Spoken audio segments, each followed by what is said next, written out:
Hey, we're back. I'm your host, BKP. We're at Circuit World here in Blue Ridge, Georgia. Beautiful spring day up here in North Georgia. Going to be a great weekend to come visit us. Come on up 5:15. Don't stop till you get up here and look around, find a cabin, go to one of our beautiful wineries here in North Georgia. So much to do. Come up and visit us this weekend. Now, let me explain what I was saying, and I'm going to try to clear the confusion up. One, I believe there's a deep state. Relax, because that can set you off. I know you. It won't set me off. I'm just relieved that you actually believe there is. Yes, okay. Thank you. I believe there's a deep state.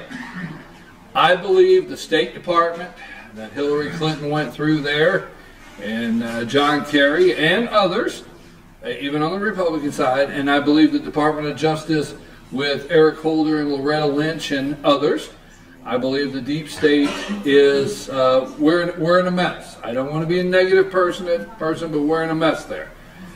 So, I believe President Trump, with this past week, the deep state has operations. And I think with this past week, with them going in and taking the records from the attorney, Michael Cohen, and just really scaring a lot of Americans, up to the point where they're causing so many problems with Stormy Daniels, a Playboy model, and the Access Hollywood tape that they want, and everything going on, and CNN asking very nicely to Sarah Huckabee Sanders, has the president thought about just leaving office? That's serious. Now, this week I played on the show, okay? And I played a minute and 50-second clip of Richard Nixon walking out of the White House past Gerald Ford and everybody, getting on Marine Force One and leaving the southern lawn of the White House. And I played the CBS report like they were calling a golf game really low. Here comes the president. They're walking. Now, when he tops the trees, he will no longer be president of the United States any longer. I played that clip because, folks, that's the view. That's the clip that they long to see, the President of the United States leaving and them doing that same segment. So I call it Operation Leave Quietly. What I mean is I believe the deep state has sent the messages through the media, through what they did with the attorney, through everything they could, and said, Mr. President, you can leave quietly now, but you will leave when we're done with you. That's just my opinion. Now, do I think Donald Trump will leave on his own? No. Do I think Donald Trump will leave without the biggest fight you've ever seen in this country? No. But do I think they're determined he will leave? Yes.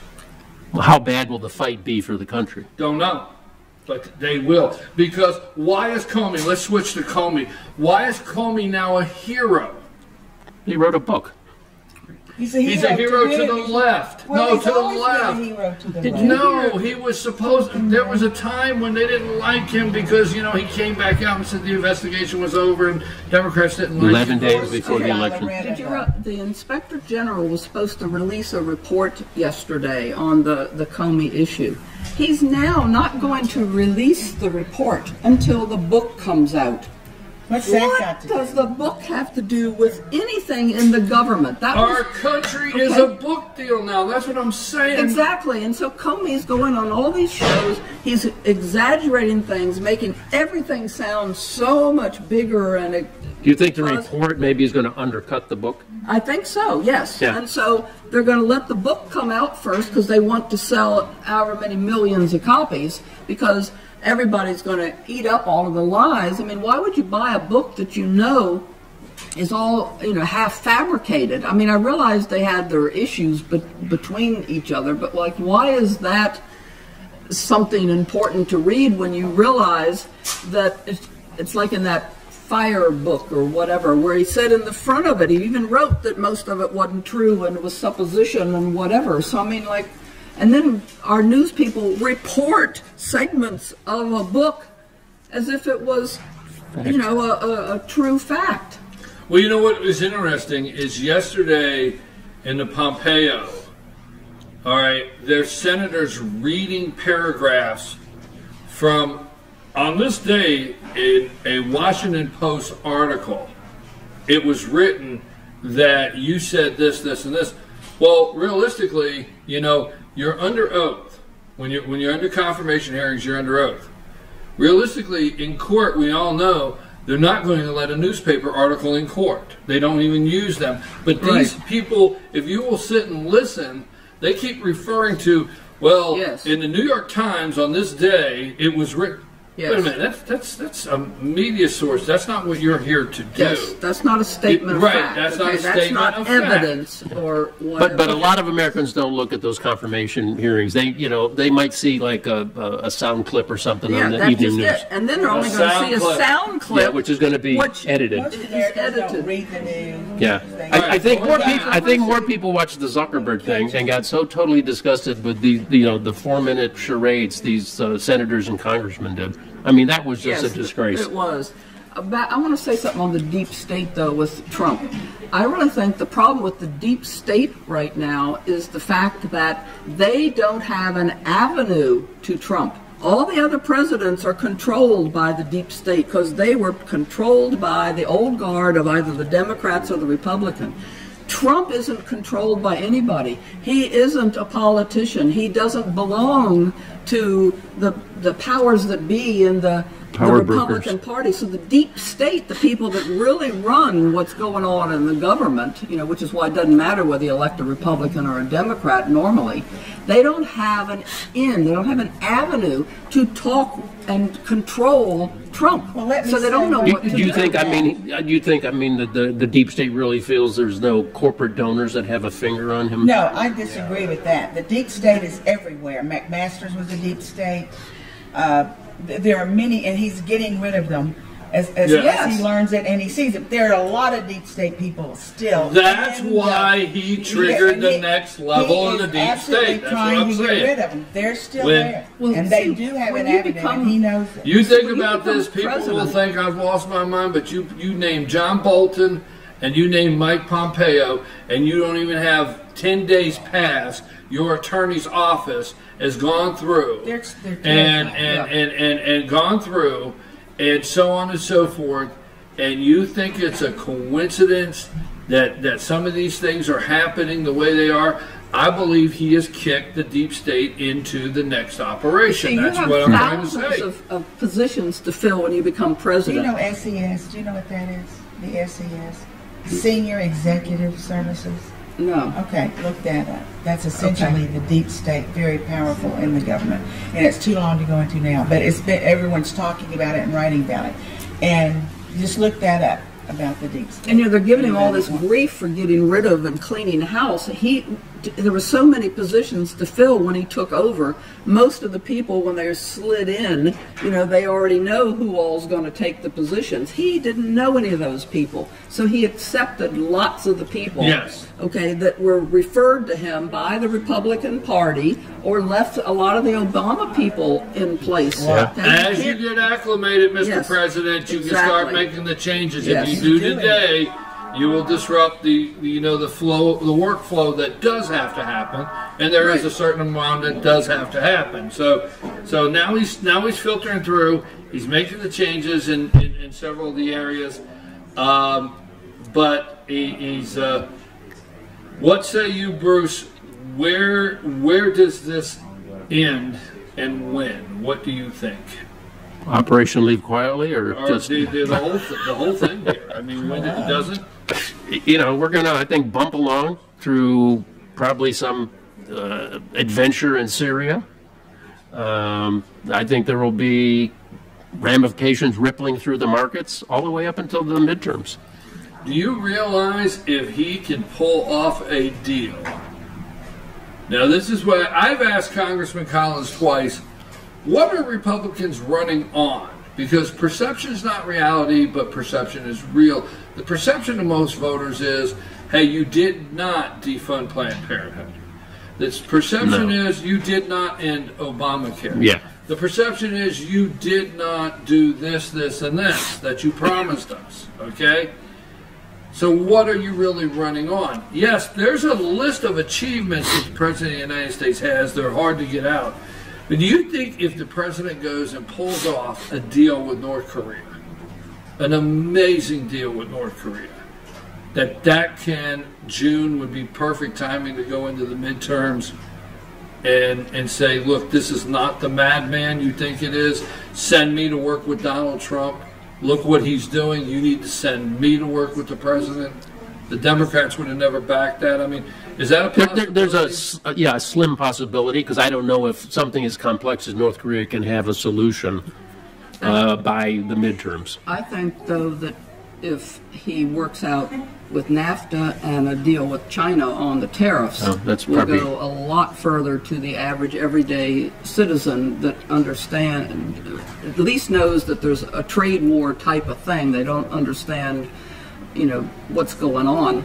The thing that most people don't understand about President Trump is he is a negotiator. He's a businessman. And when he did all those tariffs, it was because you can't negotiate with someone if you have nothing to give up, which is how the United States, the position that we've been in after 8 years of Obama, who gave away everything. Trump was creating, by putting all those tariffs on all those things, now he can sit down with China, he's got something to give back. And that's what's happened. China now has reduced the tariffs on our automobiles and all the things they had the tariffs on. And that's why the market went back up again. That's how China. He's a businessman. It's the same thing with North Korea. It's going to be the same thing with NAFTA. And if he can do the NAFTA deal and get things solidified with China, and North Korea would be an extra bonus, if it could ever be discussed on mainstream media so that the people would actually know those things happened, then I think we won't have a problem in November. And I think that's what Trump's working on. And the other is Obamacare. I mean, they're still working behind the scenes, I think, on Obamacare, trying to get, a fix for that. So, I mean, if something like that comes out over the summer, early fall, that could help a lot. I want to say we have plenty of time, but we're still good here. Every time you visit, as soon as we go off, you say, I wanted to say this, and I wanted to say that. So say it. Well, I did want to comment. Where's your list? You got a list? I did want to comment because being up here in Blue Ridge, on your show, one of the days this week, you had one of the new, I think, City Council, Ron Gaddis. Ken Gaddis. Ken Gaddis, okay. And he said something that I wanted to start clapping, and that is that he's introduced or is working on where a private citizen can actually speak at the council meetings, at the work session, if they've got questions. And that is something that we've had in Gilmer County now for quite a while, which I fought really hard for, and it's so different to go to a council meeting in Gilmer County as opposed to Fannin. And I've watched at the Fannin meetings where there's all this uproar, and the reason there's an uproar, people only come and petition and protest when they can't speak. If you would just let a person raise their hand and ask a question, or present why they think that wouldn't work, or did you take into account that 10 a.m. would be better than 9 a.m. or whatever. I mean, 5 members or however many members are in the city council can't know everything and how a law will affect everybody. And so when you let people say or ask questions, you end up with a much better government and people that are much less antagonistic. I mean, when people only... Anyway, I said well, I think the fear is it gets unruly, because with the whole regime before, I mean, people were just going back and forth on personalities because they couldn't speak.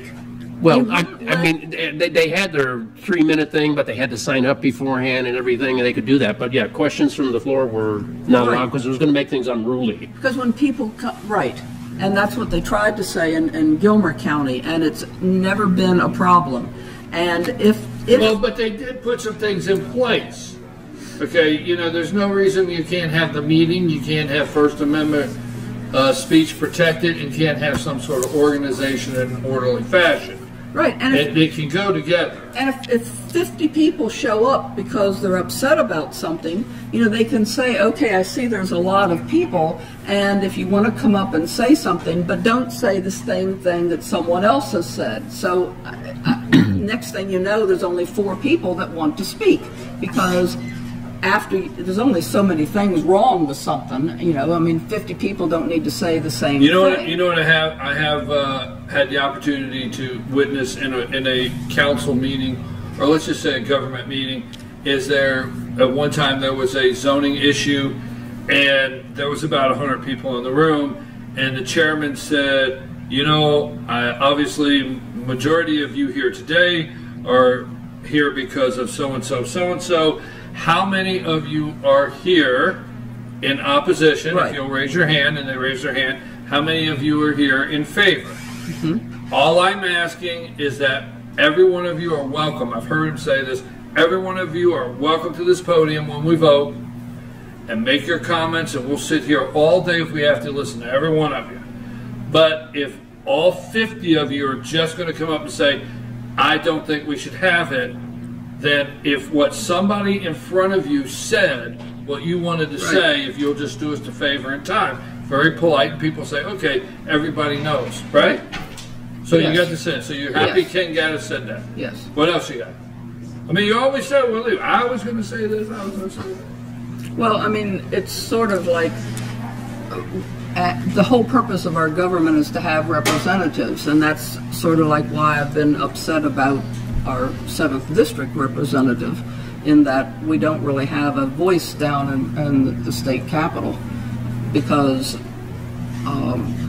and that's something that's troubled me. You know, I've been a big proponent of being able to get up and say what I feel, or to be able to speak to my representative, and I want my representative to come and have meetings that we can speak at. I mean, even Doug Collins has meetings, and you might have to drive all the way to Gainesville, but, you know, he lets you, you know, ask questions, and he answers the questions. And is he your guy for the 7th district? No, he's our U.S. congressman, but for our 7th district, which is Fannin and Gilmer, we don't ever have any meetings like that. Right. There's never a town hall meeting. There's never any public way to ever ask questions of our 7th district representative. Who is who? David Ralston, who's the Speaker of the House, and all of his time is spent there. And now let me say this. Yeah. Okay, well, wait a minute. Now, let me say something, okay? Let me say something. Guess what? What? There was 150 people in the room yesterday. Okay. And after Mr. Ralston finished speaking, he said, I am now open for questions. Well, that's a first. And with 150 people in the room, okay, he went over a list, and some of the opponents were in the room, so they could speak to this, not just me. I was there. He went over a list of things that happened in the session, whether you agree to call them accomplishments or not, and then afterwards he opened up for questions. So never is, you know, and I have been to several things. Now, if you're saying he hasn't held a town hall, or he hasn't just come where, you know, to whatever, I'll agree with that. Was that publicly advertised that he was going to be there and everybody could come to that thing? It was a chamber lunch, that if you don't belong to the chamber, and if it had been advertised that you could come and ask questions, then that's one thing. But to be in a place that nobody knew he was going to be there, and then to ask questions of the people that are there from the chamber, they aren't necessarily the people that had questions. I don't disagree with you. This was a chamber lunch, just to put it, okay. I don't disagree with you. We were invited, and I don't know who invited us.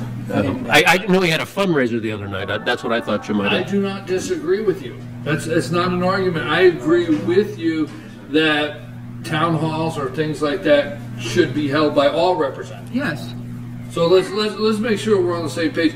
all representatives, regardless of district you're at. Yes. All council members, regardless of district you're at. All county elected officials, all congressmen, every last one of them should be beholden to the citizens. Exactly. And citizens should be able to speak to their representative. Yes. Period. I agree with that. Yes. You're never going to Be accessible. Because how can you represent somebody that you have no idea what their issues are, what they're thinking about? I mean, anyway, I've said that. Anything else on the list? No. Are you sure? Because I really thought you were going to bring up my brilliance Tuesday. I really thought you were going to highlight how brilliant my statement. I really thought you had it. I thought you were going to say, I want to close with saying... Is this on the mob thing? Yes. Oh, see, I do know what you're talking about. That you said that Comey was going to refer to the president as a mobster. Yeah, yes. And then the very next day it came out. And yes, okay, well. Was that inside information? No, I just watch everything they do. I put the picture up Tuesday. I put the picture up of John Gotti. And I said Tuesday morning on the show, I said, people, you need to understand. They want to frame this guy as a mobster, a mafioso. They want to treat his attorney like Bruce Cutler, like John Gotti's attorney, Bruce Cutler. I said, you need to pay attention to what they're trying to do. They're trying to frame this guy like he's some mob boss. I said that Tuesday. I have the clip. We played it. Wednesday, the promo for ABC came out, and Comey's referred to him as a mobster. How long you been in Jersey? Yeah, exactly. Right? So I thought you were going to refer to that, but I refer to it myself, so we'll leave that out. Yeah, I was going to say, this is the third time you've brought it up. So Bruce, final comment. We want to make sure we have 15 minutes left in this show, so it gives us enough time to talk. Could I do misses or you could do winners and looters, final comment, how you feel about the weather. It's your time. The weather's great, but we'll go back to a question you asked earlier. People for the speaker, the two names I heard are Steve Scalise and Kevin McCarthy. So I'm not sure either one of them is better than the other, but someone will fill the position, and what are they going to do between now and like the midterms? It's going to be sort of just fill the position and not do much, in my opinion. I'll save my misses for later. And you? Well, another thing that we actually have a Democrat running for the 7th District State House. It's a lady, isn't it? No, Rick Day. And I was really surprised, I guess would be my word, right out of the box when you ask him why I was running. And this fits in with what Dr. Whaley was saying earlier. I mean, he's running on legalizing not just medical marijuana, but recreational marijuana. And he was quite emphatic about it. I mean, he was really worked up on it, and that is his main platform. I mean, that is his platform. And there are other things, but that is the reason that he is running. And so listening to Dr. Whaley talk about, and I don't know if that's why he brought that up, but the studies in Colorado after it's been legalized, I thought was very interesting. I think medical marijuana is probably, extremely important to make it available for all the kids and elderly people that have seizures. Apparently it's really, really beneficial. And I personally am opposed to recreational marijuana, but not so much so that I would, sort of campaign against it. But I think that... Do you think that issue will resonate with voters in the 7th District? Well, it's funny. Young voters? He didn't... Well, you say young voters, and that's what I thought. But when I talked with Mr. Day before he was on the show a couple of weeks ago, and when he told me that was his reason for running, I said, well, I wouldn't make that very clear because I didn't think that would go over very big. He said, no, that is the reason that I am running.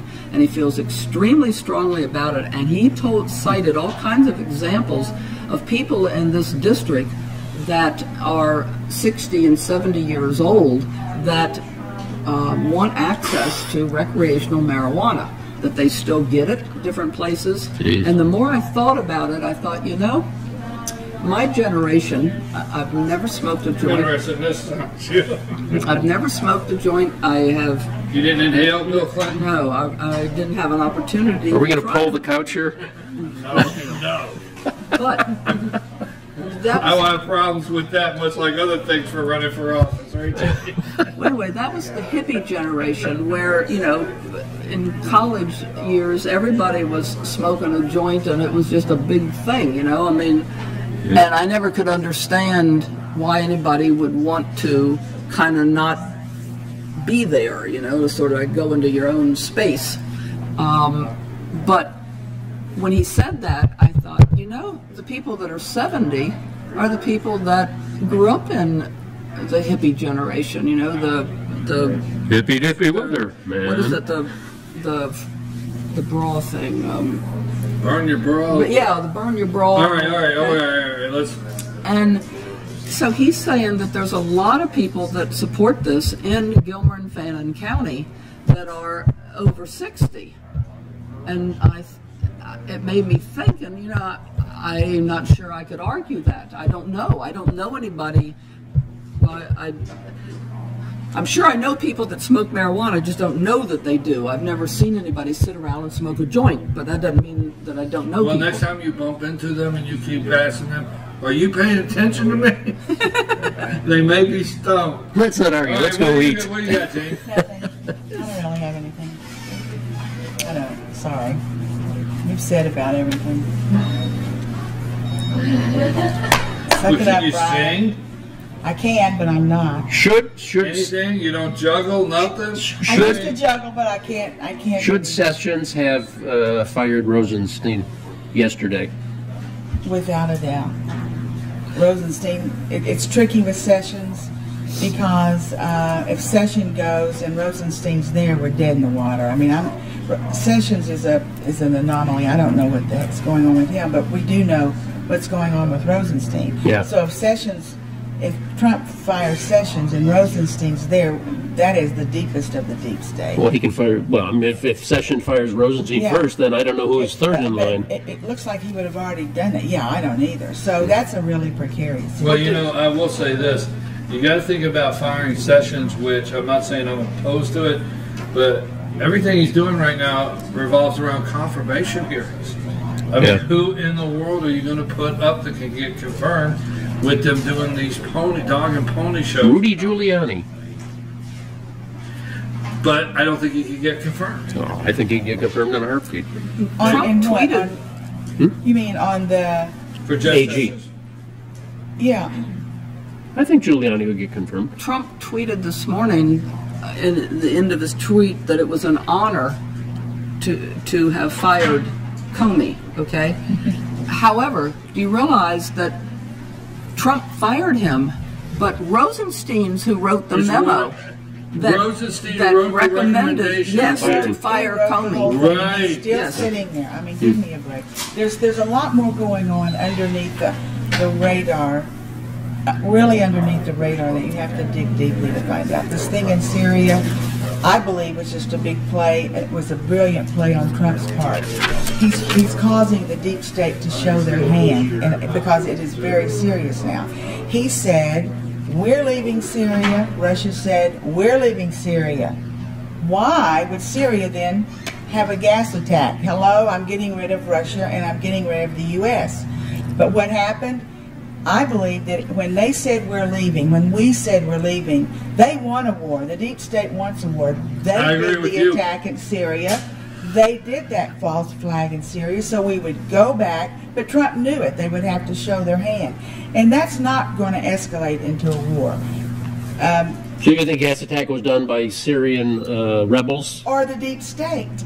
I saw pictures yesterday of McCain meeting with Syrian rebels. Many photographs. And there was also a list of McCain goes to Syria, and then within a year there's a huge false flag. He may be carrying the gas because his wife has a smile thing that fixes wonderful children's lips, and it's all great, but they go in there and that's how they can get it in. It gets very complicated. No, I understand. She is on that Million Smile. She is. Yeah. And she goes to the same places McCain goes. How do you get the gas in?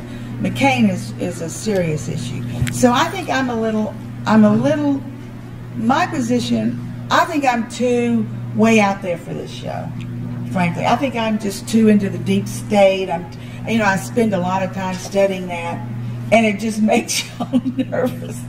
So, No, we have this crazy thing called freedom of speech. I know, but I'm not Mark Zuckerberg. What are you implying? I'm Mark Zuckerberg, and this is Facebook, and then our team. What is our team going to do, Amanda? What did he say? Their enforcement team? They're going to use AI to give me Our enforcement team made an error. Yeah. Our enforcement team made an error. Oh, please. Our enforcement team won't make an error. Do you want to know one interesting fact about Facebook? What? Just one. The government, just one. In 2012 or 14, I don't remember the date, the government had a program, and I don't remember the name of it, which isn't good journalism. And where they were creating a program that would know everything about us. They know a lot now, but what doctors we go to, if we have, and so then they kind of got found out. They shut that program on, I think it was April the 14th, 2000 something. Facebook started on that day, and then Zuckerberg just says, "Oh, I'm working with Mueller. It's classified." So people are saying that government organization that was just getting us all in our boxes just transferred over to Facebook, and and so now Facebook is in a lot of trouble. They've been found out. Yeah, but what's the alternative? I mean, if you get the government more involved in something like that, it's going to be worse. Joanne, did you learn anything this week with Mark Zuckerberg and Facebook? Took too long. Bruce, did you think? I'm like John McLaughlin. Let's go. You missed it. What did anybody learn? What did anybody learn this week with Mark Zuckerberg and Facebook? He's a smart guy. He, got very well coached. I mean, and I think he dodged a lot of bullets. But sit on a booster seat. Hey, well, like whatever. He was at Denny's, ordering a Grand Slam breakfast. Maybe he's got roids. Yeah, he was on a booster, was he? Yeah, they said that. He's maybe got roids. Come on. But another funny fact about him, did you know that Spell Checker always wants to correct his last name as Cheeseburger? As what bird? Cheeseburger. Well, it's cheesy, all right. I was very impressed initially. I mean, the first 3 or 4 hours, I mean, he answered a lot of questions in very detail, and he didn't hesitate about answering anything. He told them anything they wanted to know, but he's gotten really good at saying, "I'm sorry." And so if he acknowledged that really, it turns out, wasn't a good idea, and, we shouldn't have done that, I think what will come out of this is there'll be a few more buttons to click to turn things off. But he said over and over and over, they do not sell their data. Their data is available, and you as an advertiser say what target you want, and they have all that data, and that's where your ads go, but the data doesn't go to them. I think the advertisers see it. They don't buy it. But the thing is I listened to him. There's a couple takeaways. I listened to him several times, and one of the takeaways is every answer, our team is going to research that. We are definitely going to put our research team. Our team will get back to you. There weren't very many. I'll get back to you. Right. He answered the question. Yeah, but the team. He took a lot of stuff back to the team. Yeah. I'm gonna respectfully disagree. I don't think he answered a lot. I don't know. I'll tell you what he answered. But the diamond silk answer. Let me tell you what not. he answered. Yeah. That's scary. He answered everything that would reflect the stock. Of course. If no, he did give some answers, and he knew already in a frame the subjects that would reflect Facebook's stock. Now, those are the areas he projected what you may feel is an answer. To me, I got, we'll get back to you, we'll get back to you. Then the other takeaway is, what is the team when Diamond and Silk? Hey, Did you see Ted Cruz? Did you see? Yes. Yeah. Ted Cruz questions is the crux of the matter. Yes. I don't know. I'm not. I don't know that we've ever discriminated. Well, he does know. He most certainly does know. And to me, you can go into that, and there's got to be one person who said, you're a danger to our society on Sugar and Spice, whatever. There's a person that said, take them off. And everything nice. Take them off. I don't watch Sugar and He Spice. didn't say puppy dog tails, No, did he? but he knows that they are biased, and he knows that. Okay, see, what did but they wait a say? minute, What did they say? Our enforcement team, Yes. right? Man, of course, our team. And we're in Silicon. Our team made an enforcement error. You got to take that sentence and you got to realize our team made an enforcement error. See, one meaning person there's could've. not Johnny down the But a hall team on the couldn't. left that just doesn't like Diamond and Soap. Yeah. They have an enforcement team. And for the team to have made an error That means instead of one multiple person, people. yes. Exactly. But also, Ted Cruz was younger and he gave very specific questions. You realize, did you look at the age of the majority of those people questioning? They don't understand one bit about Facebook other than their wife shares the pictures of the grandkids. They understand it's a danger to Yes, this country. but they didn't. So do I. They didn't even know how That's to all ask they a need to decent understand. question. They asked Yeah. questions that All right, Zuckerberg winners or could losers? answer. We're at the end of the show. I have two losers. Ironic that Syria, starting next week, will chair the 65-nation UN Disarmament Forum, which produced the Nuclear Non-Proliferation Treaty, which also covers chemical and biological weapons. Syria's in charge. And my other loser was this young lady from Fort Pierce, Florida, who was driving along and she got stopped for cocaine in her purse. She admitted to having marijuana there, but she said the cocaine must have flown in through the window. Where did you see it? That was Nancy Pelosi. Yeah. I did not tell you in advance. We're kind of closing with the winner and loser, so if you want to take a quick... Flew in through the window. You got a winner and loser? Folks, first of all, I want you to stick around for the slideshow from the Humane Society of Blue Ridge.org. No slideshow from the Humane Society of Blue Ridge.org. Don't stick around. So, a little programming note. But let me close with this. You are data. I have told you that all week. The grocery stores have decided to let you know that you could have 3% off on your pork chops if you will scan the card, and you are data. CVS has decided that if you give them your phone number and everything like that, they will give you a list of coupons this long when you check out for a pack of gum, because you are data. You have been, and will be okay with being data. And Facebook sold your data because that's who you are now. So when you go in to place a Facebook ad and you want to spend $10 and you go to the next screen, it asks you how old, how many people, what areas, what zip code, ladies, men, age, boom, boom. You are data. So when you hear, Cambridge Analytica got your data and used it, you are not quite that upset when Barack Obama got your data and used it. You are data. That's it. Done. We have moved on to another place in this world to where selling your data, knowing where you're at. Damn it, I am so tired of you asking me, I'm going to say something to end the show. Here he goes. Hoping you'll come back. Here he goes. Okay? I'm going to say an ending, hoping you will come back. If you go down to the restaurant, I see on Facebook your ass is checked in somewhere, but then on Tuesday you're all upset because the government knows where you're at, well, hell, you tell everybody everywhere you go, because every time I look, you've checked in. By the way, Paul Ryan, we wish you well, but I do remember you have recently given us the 2 biggest omnibus debt-busting bills, spending bills in history as a Republican. I'm sorry, you're leaving with that. Don't tell me about your tax cut plan. Don't tell me about being a deficit hawk and your time on the Ways and Means Committee that you chaired. You are leaving, busting the budget, and increasing the debt. End of story. And we hope, I do, that somebody like Jim Jordan is the next Speaker of the House. Not Scalise, I'm glad you got over being shot and everything like that, but I don't want you Speaker of the House. And Andy McCarthy, you do have nice hair. I recognize nice hair, but not Speaker of the House. We'll see you Monday. We got a special. Follow us on Facebook this weekend. We have a special announcement you don't want to miss on Facebook for Monday's show. I'm very serious. Take us out of here.